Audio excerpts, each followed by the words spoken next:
Welcome, everybody, to the Teach Different podcast. We have some Stoicism philosophy today. A quote from Marcus Aurelius, former Roman emperor from 161 to 180, who's joining us in thought today on the Teach Different podcast. And we're going to get to his quote, which is really powerful and something we can think about related to happiness and controlling thoughts, and it's a good one.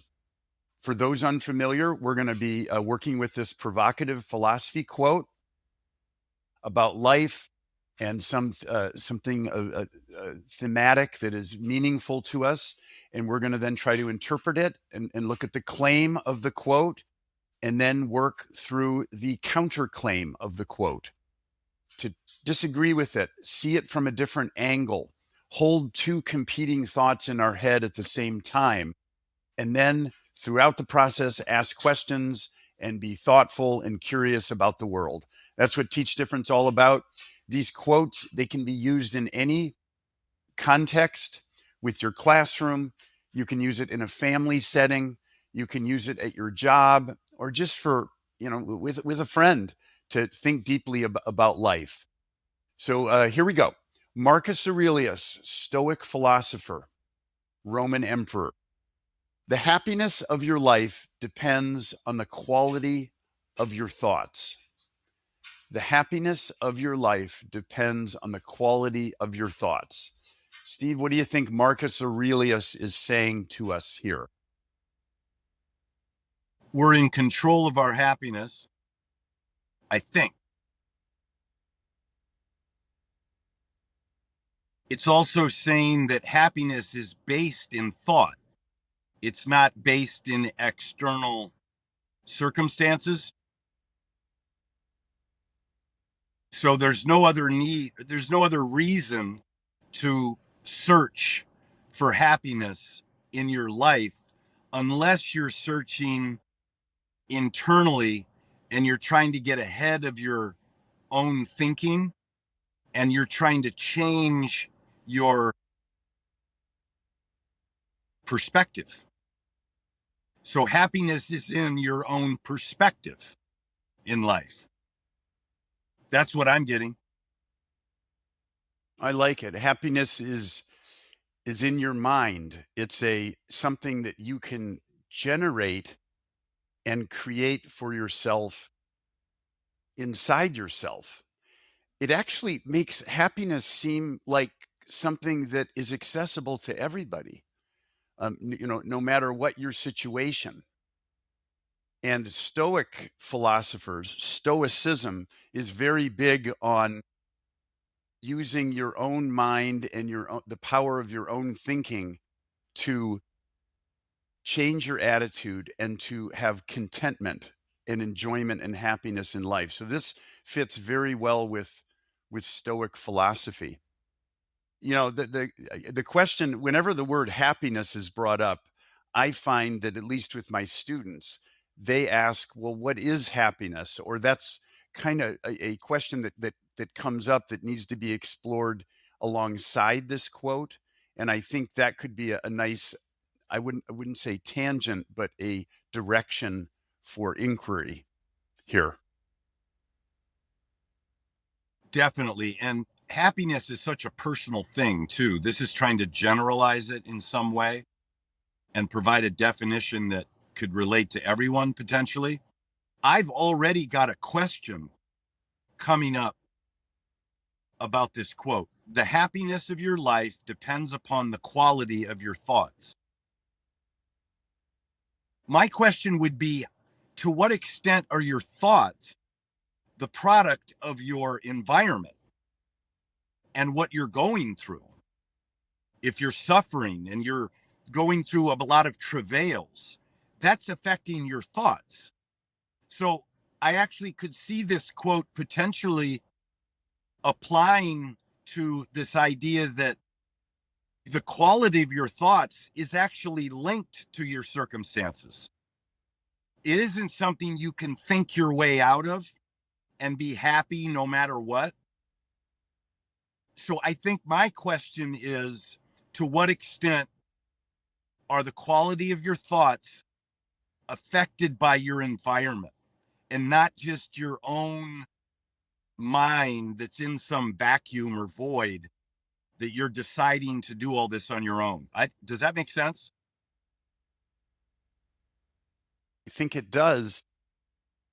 Are you essentially stating a counterclaim then to this? That the quality of your thoughts lives in your environment. The environment produces your thoughts, and it's not just your ability to create happiness with your thoughts. It's the happiness of your life depends on your environment is what I am kind Yes. of putting together what you're saying. Yes. And I wouldn't even call it a counterclaim so much because he doesn't give his definition of where the quality of your thoughts come from. So I think it could actually be worked in to what he's trying to say here. That's why I termed it as a question. I don't know if that makes sense because he's not saying that the quality of your thoughts is based in just the way you think and that you can overcome anything and think whatever you want at whatever point. He's just saying that don't look to externals for your happiness. Look to the quality of your thoughts. So if you're going through it and you're like, say, dealing with some trust issues and you're feeling anxious, maybe you're even fearful, and you're struggling. Those are thoughts.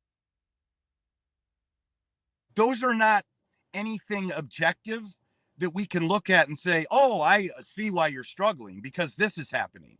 Oh, I see why you're anxious because of this. I see why you're fearful because of this."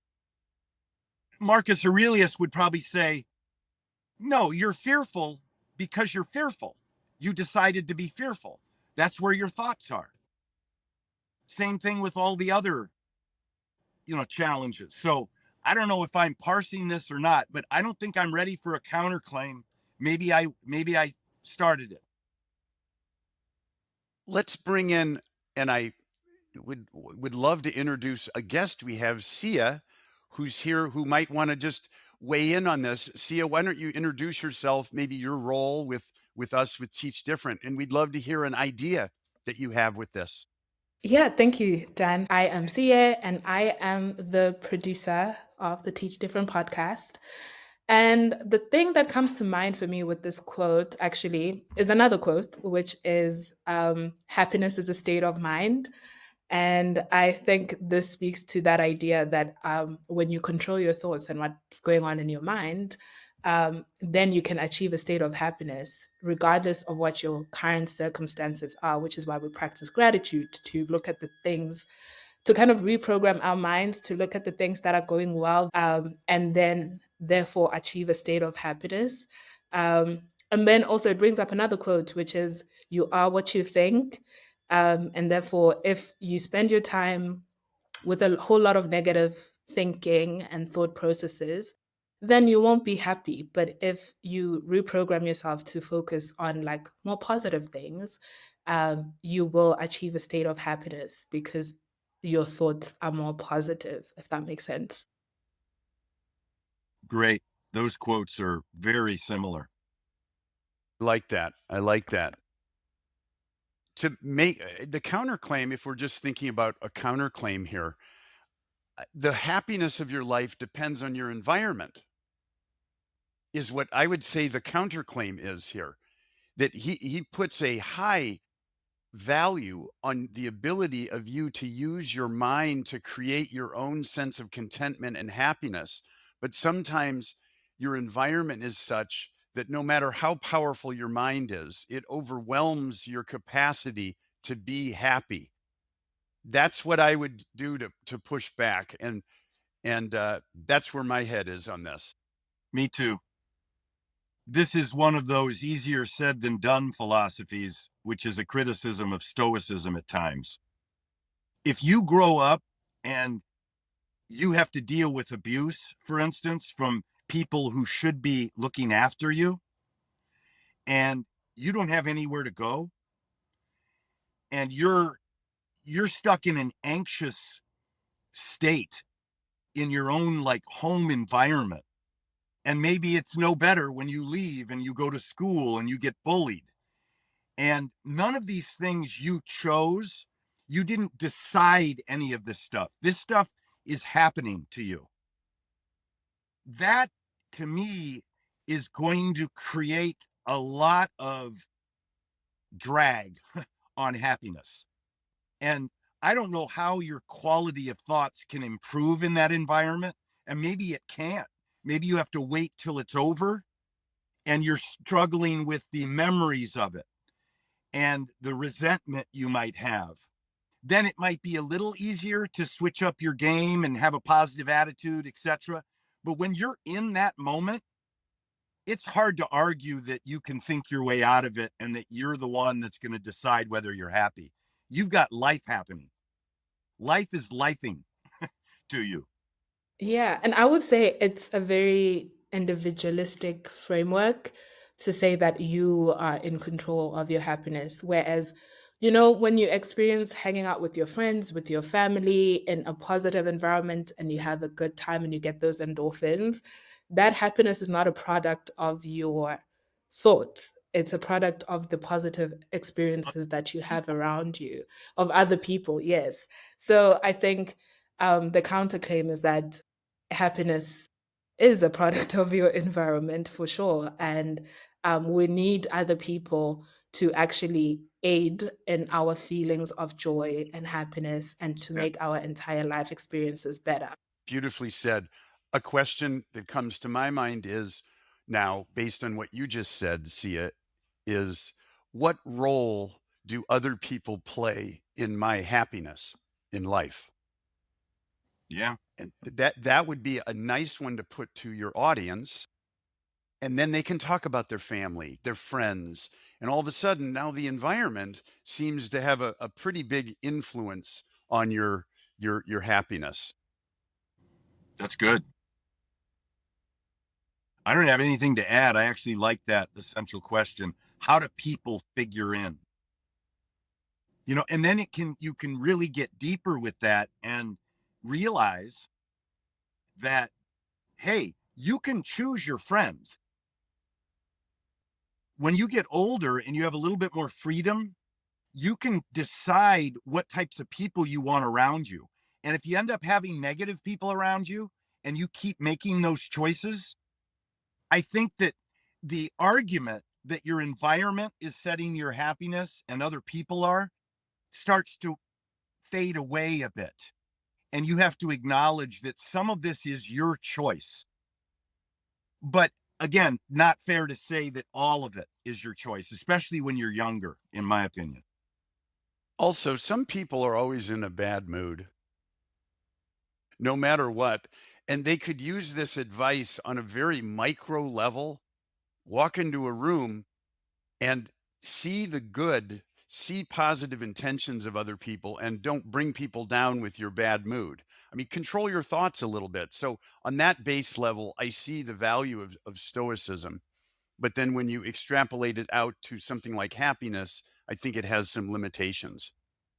Yeah. Well, great. This has been a really good one. I love these Stoic quotes. They're very provocative, simple, and lend themselves to a claim and a counterclaim. And that's the elixir, so to speak, for a really good conversation.